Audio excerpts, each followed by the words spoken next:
ഇത്തരത്തിലൊരു സിനിമ ഇപ്പൊ personally ഞാനാണെങ്കിലും cinema കാണാൻ പോകുമ്പോൾ പ്രത്യേകിച്ച് ഈ വെക്കേഷൻ സീസണിൽ ഒരു മാസ് എന്റർടൈനർ, ഒരു തിയേറ്റർ എന്റർടൈൻമെന്റ് സിനിമ കാണാനായിരിക്കും നമ്മൾ പ്രിഫർ ചെയ്യുക. ഇപ്പോൾ ഈ സിനിമയെ കുറിച്ച് കൂടുതൽ ആളുകൾ അറിയുന്നുണ്ട്. ഇപ്പൊ ഇന്നലെ വൈകുന്നേരം മുതൽ തിയേറ്റർ വിസിറ്റ് ചെയ്യുമ്പോൾ നമുക്ക് കിട്ടിയൊരു പോസിറ്റീവ് ഫീഡ്ബാക്ക് അതാണ്. ഇന്നലെ വൈകുന്നേരം മുതൽ ഭയങ്കര ട്രെമൻഡസ് ആയ ഒരു ചേഞ്ച് മൊത്തത്തിൽ തിയേറ്ററിലും ടിക്കറ്റ് ബുക്കിങ്ങിലും ഒക്കെ വന്നിട്ടുണ്ട്. ആളുകൾ സോഷ്യൽ മീഡിയയിൽ എഴുതുന്നതിന് ഭയങ്കരമായിട്ട് നമ്മൾ ഒരു രീതിയിലുള്ള പെയ്ഡ് പ്രൊമോഷൻസും ഇല്ലാതെ തന്നെ ഈ സിനിമയെ കുറിച്ച് ആളുകൾ പറയുന്നുണ്ട്. പ്രത്യേകിച്ച് ഈ ഫാമിലി വാട്സാപ്പ് ഗ്രൂപ്പുകളിൽ ഇപ്പൊ ഞാൻ ഏറ്റവും കൂടുതൽ തിയേറ്റർ വിസിറ്റ് ചെയ്യുമ്പോൾ ഞാൻ റിക്വസ്റ്റ് ചെയ്യുന്ന ഒരു കാര്യം അതാണ്. അപ്പോൾ അങ്ങനെയുള്ള ഒരു കാര്യങ്ങളൊക്കെ കാണാൻ തുടങ്ങി. കണ്ടവർ ഈ സിനിമയെ പറ്റി സംസാരിക്കാൻ തുടങ്ങി. എനിക്ക് എൻ്റെ കരിയറിൽ തന്നെ ഒരുപാട് നല്ല ഫീഡ്ബാക്ക് കിട്ടിയിട്ടുള്ള സിനിമകളെല്ലാം വിജയിച്ചത് ഈ പോസിറ്റീവായിട്ടുള്ള മൗത്ത് പബ്ലിസിറ്റിയിലൂടെയാണ്, ഫാമിലീസ് ഏറ്റെടുക്കുമ്പോഴാണ്. ഇപ്പൊ തീർച്ചയായിട്ടും തുടരും പോലൊരു സിനിമ കാണാൻ ഞാൻ ഉൾപ്പെടെ ആദ്യത്തെ 3 ദിവസം ടിക്കറ്റ് ബുക്ക് ചെയ്തിട്ട് കിട്ടാതിരുന്ന ഒരു സിനിമയാണ് തുടരും. അപ്പൊ അത്തരത്തിലൊരു സിനിമയാണ് നമ്മൾ വെക്കേഷനിൽ പ്രിഫർ ചെയ്യുക. അപ്പൊ അതിനുശേഷം രണ്ടാമത്തെ ചോയ്സ് ആയിട്ട് ഉറപ്പായിട്ടും സർക്കിട്ട് എന്ന് പറഞ്ഞൊരു സിനിമ ഇപ്പൊ അതിലേക്ക് എത്തിയിട്ടുണ്ട്.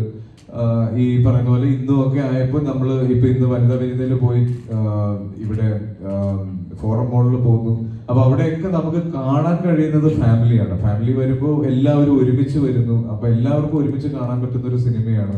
മക്കളുള്ളവര്, മക്കളെ വളർത്തിയിട്ടുള്ളവര്, അവരൊക്കെയാണ് ഈ സിനിമയെ കുറിച്ച് സംസാരിക്കുന്നത്. അപ്പൊ അത് തീർച്ചയായിട്ടും ഇതിന് ഒരു സമയം കൊടുക്കണം ഈ സിനിമയ്ക്ക്, ആളുകൾക്ക് വന്ന് കാണാനുള്ളത്. അപ്പൊ എനിക്കത് ഒരു പോസിറ്റീവായിട്ട് തന്നെയാണ് തോന്നുന്നത്. തീർച്ചയായിട്ടും തിയേറ്റർ, നമ്മുടെ മലയാളത്തില് തിയേറ്റേഴ്സിന്റെ ഒരു ജഡ്ജ്മെന്റ് അടിപൊളിയാണ്. കാര്യം അവർക്ക് ഒരു സിനിമ കണ്ടു കഴിഞ്ഞാൽ ആദ്യത്തെ ദിവസം ഷോ കഴിയുമ്പോൾ തന്നെ അവർക്ക് അറിയാം ഒരു സിനിമ കയറി വരുമോ ഇല്ലയോ എന്നുള്ളത്. അങ്ങനെ അവർക്ക് പോസിറ്റീവായിട്ട് തോന്നിയിട്ടുള്ള എല്ലാ സിനിമയ്ക്കും തിയേറ്ററുകാർ സമയം കൊടുത്തിട്ടുണ്ട്. നമുക്ക് ഈ കഴിഞ്ഞ വർഷം പ്രത്യേകിച്ച് നമുക്ക് നോക്കിയാൽ അറിയാം, പല സിനിമകളും ഇപ്പൊ കിഷ്കിന്ധകാണ്ഡം ആദ്യത്തെ 3 ദിവസം, ആദ്യത്തെ 2 ദിവസം വളരെ ആവറേജ് ആയിട്ട് പോയി.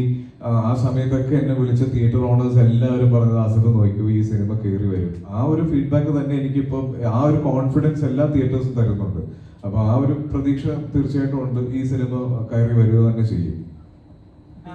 സർക്കീട്ടിന്റെ സായില് ഒരു 2 കൈകൾ കാണാം. അപ്പൊ സിനിമയിലെ തന്നെ ഐക്കോണിക് ആയിട്ടുള്ള സീനിന്റെ റിസംബിൾസ് ആണ്. അപ്പൊ ആരുടെ ഐഡിയ ആണ് ഈ ഒരു ടൈറ്റിൽ ഇങ്ങനെ ഒരു സംഭവം വെക്കാവുന്നത്? സംവിധായകന്റെ ഐഡിയ തന്നെയാണത്. അത് ആ സ്ക്രിപ്റ്റ് സിനിമ കണ്ടവർക്കറിയാം, സിനിമ കാണാൻ പോകുന്നവർക്ക് അതൊരു ക്യൂരിയോസിറ്റി ആയിട്ട് ഞങ്ങൾ വിട്ടുതരുന്നു. അതെന്തുകൊണ്ടാണ് ആ 2 കൈകൾ കൂട്ടി ഇരിക്കുന്നത് പോസ്റ്റർ ഡിസൈൻ എന്നുള്ളത് തിയേറ്ററിൽ പോയിട്ട് തന്നെ അറിയുക. ആസിക ഇതിലൊരു മോണോലോഗ് സീൻ ഉണ്ടല്ലോ, മോണോലോഗ് പോലത്തെ ഒരു സീനുണ്ട്. അത്രമാത്രം സീൻ ചെയ്യുമ്പോൾ ആസിക എത്രത്തോളം പ്രിപ്പയർ ചെയ്യാറുണ്ട്? മോണോലോഗ് പോലത്തെ അത് ഞാൻ പറഞ്ഞില്ലേ, തമർ എന്നെ ഏറ്റവും കൂടുതൽ പേടിപ്പിച്ചോണ്ടിരുന്നൊരു സീനാണ്. അപ്പൊ ഞാൻ ഇതെങ്ങനെയുണ്ടോ നോക്കും എന്ന് പറഞ്ഞ് ചെയ്തതാണ്.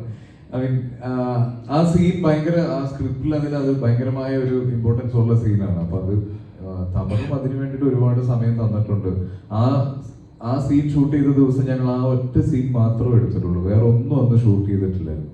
അപ്പൊ അത്രയും പേഷ്യൻസ് കാണിച്ചത് കൊണ്ടും എനിക്ക് അത്രയും കംഫർട്ടബിൾ ആയിട്ടൊരു സൗകര്യം തന്നതുകൊണ്ടും ഒക്കെയാണ് അത് അത്രയും നന്നായി.